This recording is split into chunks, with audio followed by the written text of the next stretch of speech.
What's up, YouTube? This is Too Raw for TV.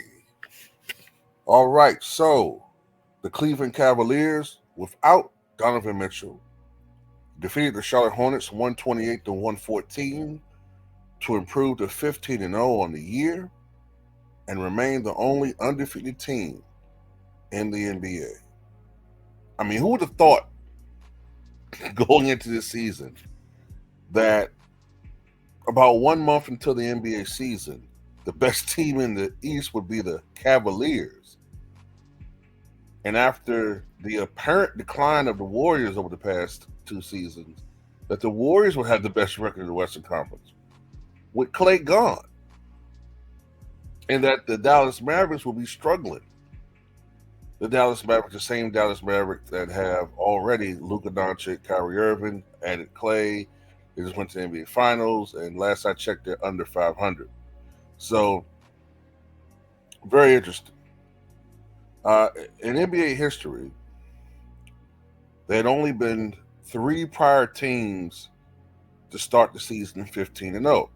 The first team to do it was the 1948-49 Washington Capitals. That franchise doesn't even exist anymore. That team did not win the championship. The 1993-94 Houston Rockets started the season 15-0. They would finish only 58-24, which means that they had to go after the 15-0 start, I think 43-24 in the year, but they did win the championship in 7 games against the New York Knicks. The 2015-16 Warriors have the NBA record. They started 24-0 on the year on their way to an NBA record 73 wins, but as we all know, due to a league suspension in the finals, the only time I think this ever happened, to Draymond Green, plus Steph Curry having to deal with some ankle issues. I remember Andrew Bogut got hurt in that series. Matter of fact, those might have been the last games that Bogut played for the Warriors. And Harrison Barnes Harrison Barnes completely forgot how to shoot a basketball from game 4 onward in that series. And the Warriors still barely lost to the Cavaliers.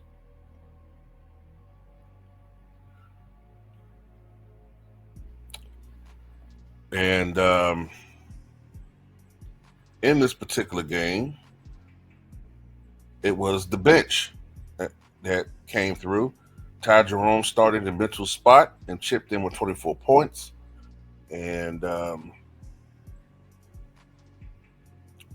Darius Garland had 25 points in this game. And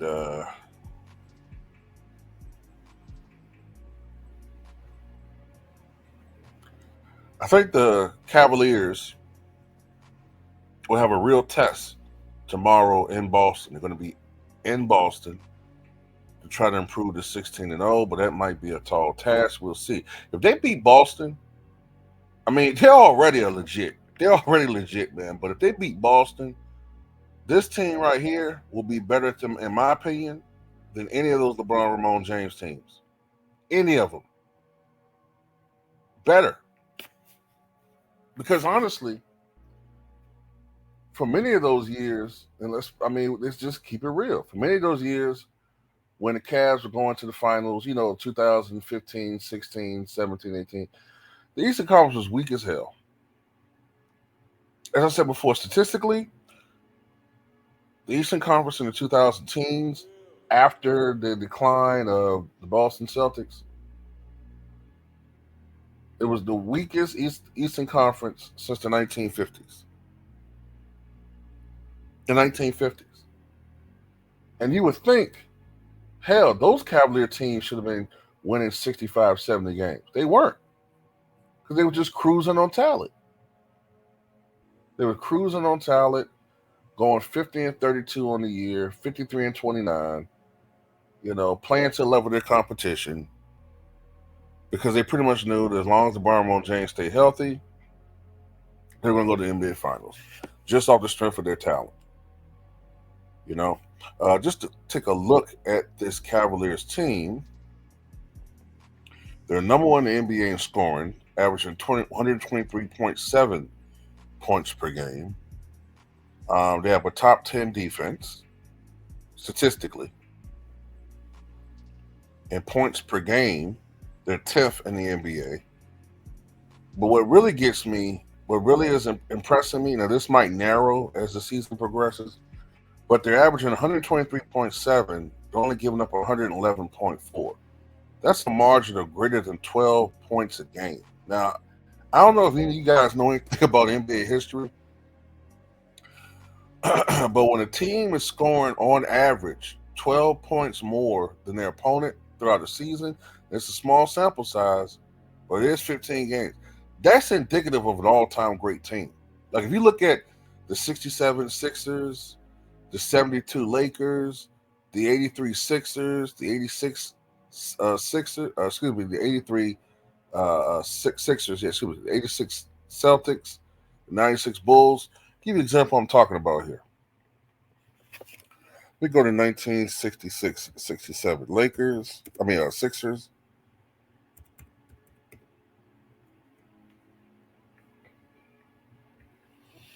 Their team went 68-13. There was only 81 games in that season. They averaged 125.2 points per game, gave up 115.8. So that's a margin of, what is that, 9.4 points per game, right? 9.4.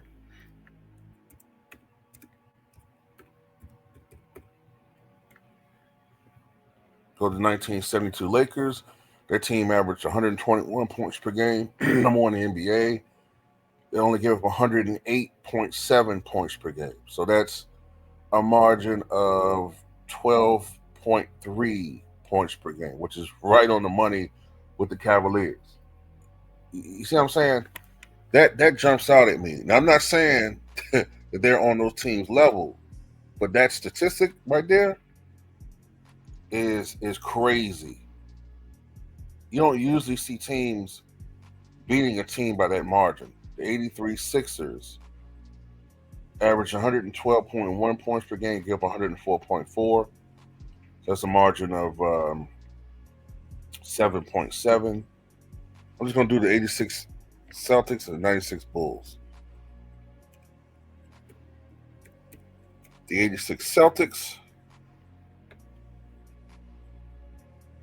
scored 114.1 points per game, give up 104.7. That's a margin of 9.4 points per game. And the 1996 Bulls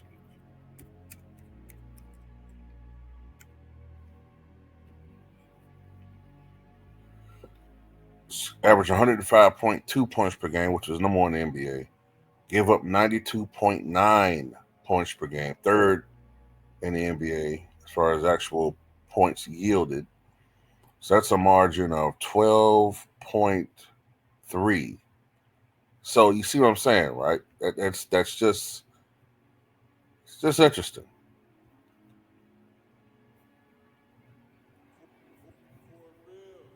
Offensive rating, number one in the NBA. Defensive rating, seventh in the NBA. So when you have a top rated offense and a top 10 defense, that's very, very scary. Number one in the NBA field goal percentage, 52.4%. Number one in the NBA in 3-point percentage, 42%. Uh, Number one in the NBA in 2-point field goal percentage, 60%. As I said, number one in the NBA in scoring. Top 10 in assists, top 10 in steals, top half of the league in blocks. They take care of the basketball.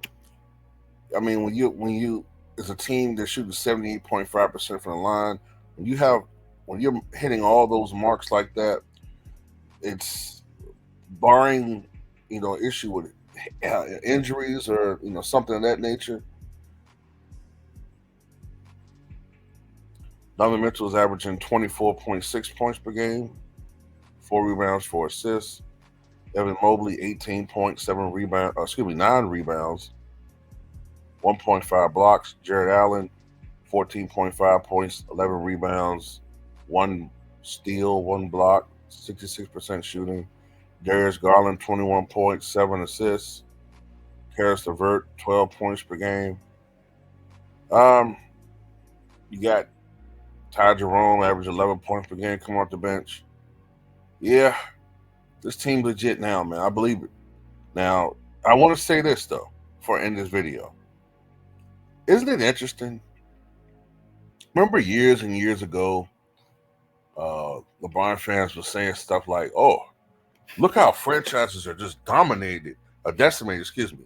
Franchises are just decimated when he leaves them. I mean, when he leaves them, oh man, these teams just can't, they fall apart.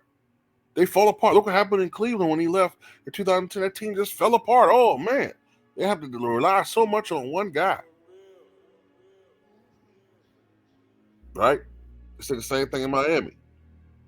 But if he's such an impactful player, why does he need so much help all the time? Doesn't make sense to me. Teams just completely fall apart when he leaves. But yet, they always say when he's there, he needs all this help. But anyway, he leaves the Miami Heat in 2014, I believe it was, right? And 6 years later, the Miami Heat go to the NBA Finals. Within 6 years, they went from no LeBron and a supposed collapse to going back to the NBA Finals. Then they went back to the finals again in 2000 and what was it, 23? And nobody would argue that team was the most talent laden, but LeBron Ramon James had to have all this help. He was in Miami and still underperformed. So here we are 6 years later after he exits Cleveland, and this small market team is doing this. Didn't need a super team, did they? It's amazing when you have great players, great role players, guys who buy in, great coaching, what you can accomplish.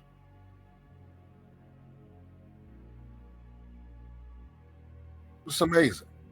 And yes, Rudy Gobert was holding back Spotty, Mitchell, in Utah. But anyway, that's all I got to say in this one, man. Tell me what you guys think.